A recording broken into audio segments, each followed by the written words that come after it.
Bismillahirrahmanirrahim. Assalamualaikum warahmatullahi wabarakatuh. Alhamdulillahirabbil alamin. Assalatu wassalamu asyrafil anbiya'i wal mursalin wa ala alihi wa ashabihi ajmain amma ba'du. Rabbi shrah li sadri wa yassir li amri wahlul 'uqdatam min lisani yafqahu qawli. Ya Allah, lapangkanlah dadaku, mudahkanlah urusanku, dan lepaskanlah kekakuan dari lidahku agar ia mengerti perkataanku. Sebelumnya yang saya hormati Ibu Aryani Dwi Kusumawardani, MPD, selaku dosen pengampu mata kuliah evolusi. Memperkenalkan diri, nama saya Zawati Khairiyah dengan NPM 21110600162 dari kelas 5D.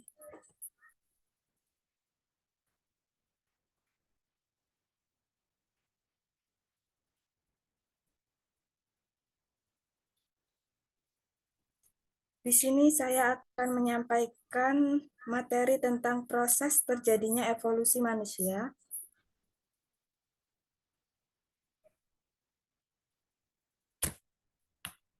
Evolusi dinyatakan sebagai perubahan yang terjadi secara bertahap dan berurutan sepanjang masa kehidupan dari satu kondisi ke kondisi lain. Evolusi dibagi menjadi tiga, yaitu evolusi kosmik, evolusi organik, dan evolusi geologis.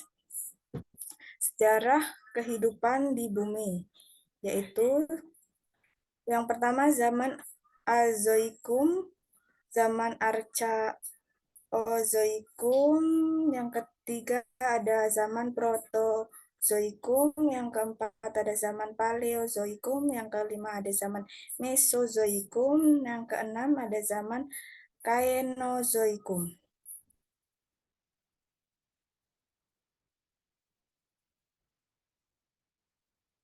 Bukti-bukti evolusi yaitu sebagai berikut. Yang pertama, rekaman fosil.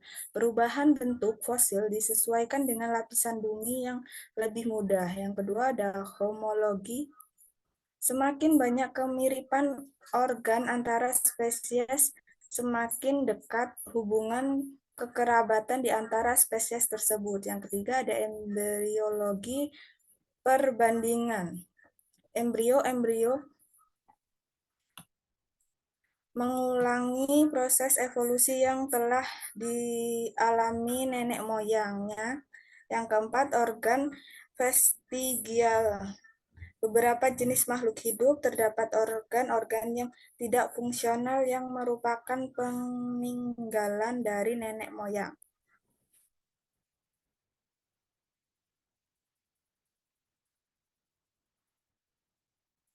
Ciri-ciri proses evolusi yaitu sebagai berikut. Yang pertama, peristiwa evolusi adalah perubahan di dalam populasi, bukan perubahan di dalam satu atau beberapa individu. Yang kedua, pada umumnya perubahan bukanlah ciri yang terpenting dalam peristiwa evolusi dan terdapat faktor stabilitas.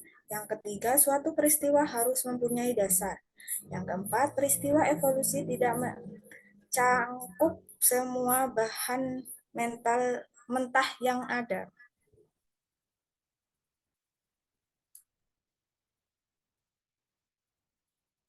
Mekanisme evolusi yaitu sebagai berikut. Yang pertama ada seleksi alam, mutasi gen, frekuensi gen dalam populasi. Yang keempat ada hubungan antara waktu dengan perubahan sifat organisme.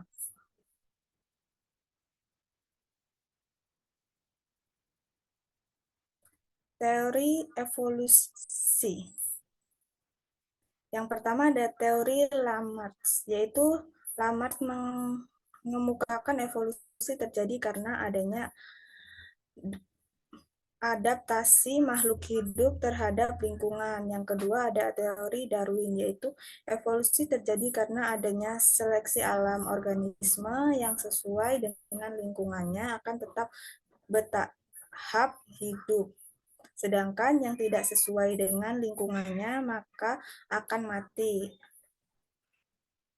karena adanya seleksi alam, teori Darwin-Weismann, yaitu masalah genetik, yaitu berkaitan dengan bagaimana diwariskannya gen-gen melalui sel-sel kelamin, sel-sel tubuh tidak dipengaruhi oleh lingkungan. Jadi evolusi adalah gejala seleksi alam terhadap faktor genetik. Yang terakhir ada teori Hugo de Vries, yaitu mengemukakan tentang mutasi gen, yaitu suatu perubahan pada gen yang bersifat kekal.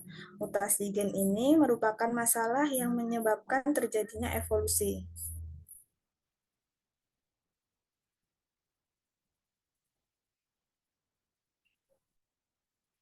Sekian presentasi dari saya. Apabila ada kesalahan atau kekurangan, saya mohon maaf. Akan saya perbaiki di kemudian hari. Saya akhiri. Wassalamualaikum warahmatullahi wabarakatuh.